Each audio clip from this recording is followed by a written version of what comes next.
स्मिता पाटिल ने जो घर खरीदा था उसी घर में प्रतीक बब्बर प्रिया बनर्जी की शादी से पहले हल्दी और मेहंदी की सेरेमनी हुई। हालांकि प्रतीक के पिता दिग्गज एक्टर पॉलिटिशियन राज बब्बर उनके सौतेले भाई आर्य बब्बर और सौतेली बहन जूही बब्बर के साथ पूरी फैमिली इस शादी में शामिल हुए। इनके इस अटकलों में हवा दी। आर्य बब्बर और जूही बब्बर ने शादी में नहीं बुलाने पर रिएक्शन दे दिया है। अब प्रतीक बब्बर की पत्नी प्रिया बनर्जी ने बयान दिया है। उन्होंने इंटरव्यू में कहा है कि हमारे फंक्शन या शादी में फैमिली का हर सदस्य मौजूद था। प्रिया बनर्जी ने आगे ये भी कहा कि मुझे नहीं पता कि ऐसी अफवाहें क्यों हैं और फैमिली मेंबर्स मौजूद नहीं थे। हमारी फैमिली से लोग शादी में फंक्शन में थे, जिसने हमारे पेरेंट्स, उनके प्रतीक आंटी और जिन्होंने मुझे पाला है। प्रतीक के नाना नानी हर व्यक्ति मायने रखता था और वो सारे परिवार थे और वो सभी हमारे साथ थे।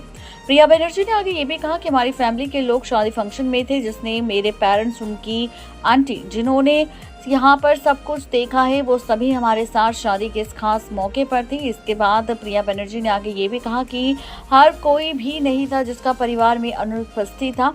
प्रिया ने ये भी बयान दिया चौंकाने वाला कि आर्य और जूही को भले ही सौतेले हो, लेकिन राज बब्बर उन्हें सगे पिता मानते हैं और फिर वो शादी में शामिल नहीं हुए।